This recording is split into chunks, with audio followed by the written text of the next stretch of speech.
చాలామంది సింగర్స్కి అయితే ట్రాక్లు పాడిన తర్వాత ఫైనల్ సాంగ్ ఎవరు పాడతారో వాళ్ళకి తెలీదు, ఇలా ఉంటాయి. లిరిక్ రైటర్స్కి ఈ పాట రాయాలి, ఈ సిచ్యువేషన్ ఇలా చెప్పేసిన తర్వాత మీరు పాట రాసుకుని వచ్చిన తర్వాత ఈ పాట సరే ఈసారికి వేరే లిరిక్ రైటర్కి ఇద్దాము, అలా ఏమైనా మీరు ఎదుర్కొన్నారా సార్? స్టార్టింగ్ జరుగుతూ ఉంటాయండి, ఎప్పుడు అది నిరంతర ప్రక్రియ. అది కాకపోతే ఏంటంటే సింగర్స్కి ఒక 130 ఆప్షన్స్ ఉంటాయి కాబట్టి ఎప్పుడు జరుగుతూనే ఉంటాయి. రైటర్స్ తక్కువ మంది ఉన్నారు కాబట్టి చాలా అరుదుగా జరుగుతూ ఉంటాయి. ఇప్పుడు సినిమా పాటలు కాకుండా మీరు ఎలాంటి పాటలు రాయడానికి బాగా ఇష్టపడతారు? మనకి ఆ పాట రాయాలనుకున్నప్పుడు ఎదురైన సందర్భాన్ని బట్టి, ఉదాహరణకి ఉరి ఘటనలో 19 మంది సైనికులు వాళ్ళకి తెలియకుండా దొంగ దెబ్బ కొట్టి ఉగ్రవాదులు చనిపోయారు. ఆ టైంలో నాకు పాట రాయాలనిపించింది అనుకోండి, సైనికుల మీద రాస్తారు. ఎలా తీర్చుకోగలం నీ రుణం, ఎలా మరచిపోగలం నీ త్యాగం, హే జవాన్ హే మహాన్, అలాంటివి వస్తూ ఉంటాయి అన్నమాట. అలా నాకు పాట రాయాలనిపించినప్పుడు నాకు ఎదురైన సంఘటన ఏంటో చూసి దాన్ని బట్టి ఒక్కోసారి హాస్యాస్పదంగా రావచ్చు. అలా మీరు ఎక్కువగా ఎంజాయ్ చేసేది ఎలాంటి లిరిక్స్, ఎలాంటి పాటలు రాస్తే మీకు ఒక సంతోషం వస్తుంది? నేను మొదటగా రాయడాన్ని ఎంజాయ్ చేస్తానండి. ఎలాంటి పాటలు ఎంజాయ్ చేస్తానంటే, నేను ఎంజాయ్ చేసేది పాట కంటే కూడా వెరైటీ, విభిన్నత,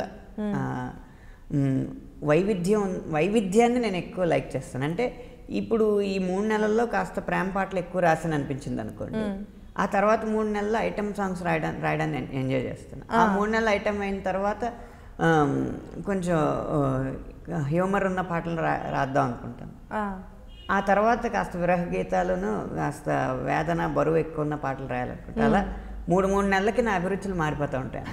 ఓకే, అలా ప్రతి పాటని ఎంజాయ్ చేస్తారు మీరు? వైవిధ్యాన్ని ఎక్కువగా. లిరిక్ రైటర్స్, ఇప్పుడు మీ కొలీగ్స్ వాళ్ళందరితో మీ రిలేషన్షిప్ ఎలా ఉంటుంది సార్?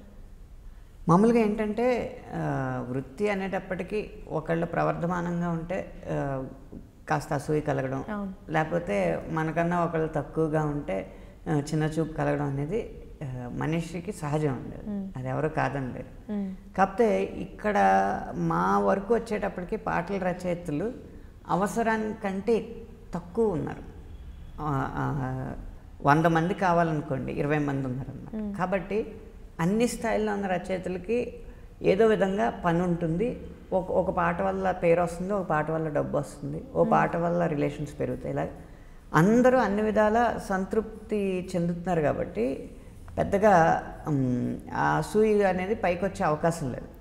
అది ఎప్పుడైతే లేదో కాస్త ఎటకారం మాటలు వీకెండ్ బాబు రాసేసుకుంటున్నారు అని ఆ మాటలు ఉండవు అనమాట. మామూలు ఇరుగు పొరుగు ఎలా ఉంటారో అలాంటి సంబంధ బాంధవ్యాలే ఉంటాయి లిరిక్ రైటర్ల మధ్య. ఇప్పుడు కొన్ని పాటలు, మంచి పాటలు కొన్ని సినిమాలకి రాసినప్పుడు, ఆ సినిమాలు బాగా ఆడినప్పుడు, ఆ పాటలు ప్రాచుర్యం పొందలేనప్పుడు ఏమనిపిస్తుంది సార్? అరే మంచి పాట, అరే ఈ సినిమాలోకి వెళ్ళిపోయింది అని అనిపిస్తుందా? లేదంటే ఈ పాట కూడా గుర్తింపు వస్తే బాగుంటుంది అని అనుకుంటుంటారా?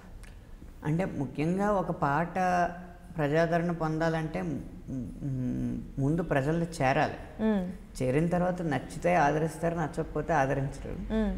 ఆ చేరాలంటే ఇప్పటి కాలంలో ఏంటంటే, ఇదివరకు అంటే ఓ సినిమా ఆడియో రిలీజ్ అవుతుందంటే, నేనైతే స్టూడెంట్గా ఉన్న టైంలో ఓ సినిమా ఆడియో రిలీజ్ అవుతుందంటే బాగా పెద్ద సినిమాలు అయితే తెల్లవారుజాము 4 క్యూ ఉండేది ఆ క్యాసెట్ షాపులో.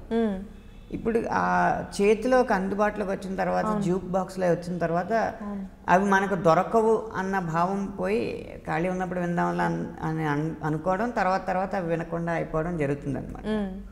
అందువల్ల ఈ సమయంలో పాటలు హిట్ అవ్వాలంటే అది ఖచ్చితంగా హిట్ సినిమాలో పడాలి. కాబట్టి ఖచ్చితంగా పాట రాసేటప్పుడే పాట బాగా రావాలి అని కోరుకునే దానికంటే కూడా సినిమా హిట్ అవ్వాలని కోరుకునే సందర్భాలు ఎక్కువ అయిపోతాయి ఇప్పటి రోజుల్లో.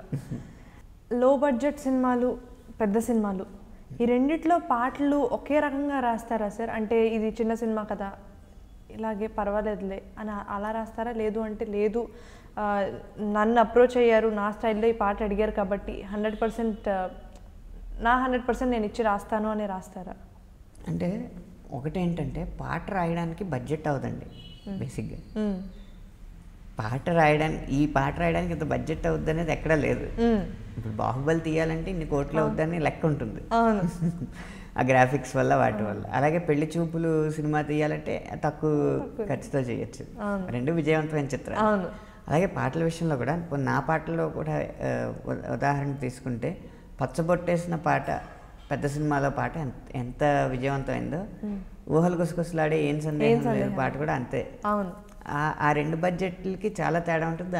ఆ రెండు సినిమాలకి నేను తీసుకునే పారితోషికాల్లో కూడా చాలా తేడా ఉంటుంది. కానీ ప్రయత్నంలో తేడా ఉంటుందండి. ఎందుకంటే మనం డబ్బుని నమ్ముకుని ఇంత డబ్బు కోసం ఇంత డబ్బు సంపాదిస్తాం అన్న ఆశయంతో రాలేదు కదా, ఇన్ని మంచి పాటలు రాయాలి అన్న ఆశయాలతో వస్తాం. కాబట్టి పాట రాసేటప్పుడు ఆ పాట మీదే పూర్తి ఏకాగ్రత ఉంటుంది తప్పితే అది చిన్న బడ్జెట్తో పెద్ద బడ్జెట్తో అనేది ఉండదు. కాకపోతే ఏంటంటే నా నమ్మకం, ఒక దర్శకుడు ఒక సన్నివేశాన్ని మన మెదడులోకి ఎక్కించినప్పుడు మనం అది సరిగ్గా ఎక్కించుకుని ఒక మంచి ప్రశాంతమైన వాతావరణంలో, నిశ్శబ్దమైన వాతావరణంలో మొదలు పెడితే వచ్చే మొదటి లైన్ చూసారా, అదే బెస్ట్ అవుట్పుట్ వస్తుందని నా ఉద్దేశం. దాన్ని గ్రహించగలిగినప్పుడు మంచి పాటలు వస్తాయి, గ్రహించలేనప్పుడు మంచి పాటలు రావు. ఒకవేళ వాళ్ళు చెప్పిన తార్కికంగా చెప్తే ఎందుకు నచ్చలేదో ఆ తర్కానికి నేను అర్థం చేసుకుని మళ్ళీ అంతే ప్రయత్నం చేసి మళ్ళీ రాసినప్పుడు మంచి అవుట్పుట్ వస్తుంది. అలా కాకుండా నేను రాసింది నచ్చలేదు ఇంకేదో కావాలనుకున్నప్పుడు ఒక్కోసారి మంచి పాట రావచ్చు, రాకపోవచ్చు. కానీ పాట బాగా రావడానికి ఆ పాట బడ్జెట్కి సంబంధం లేదు.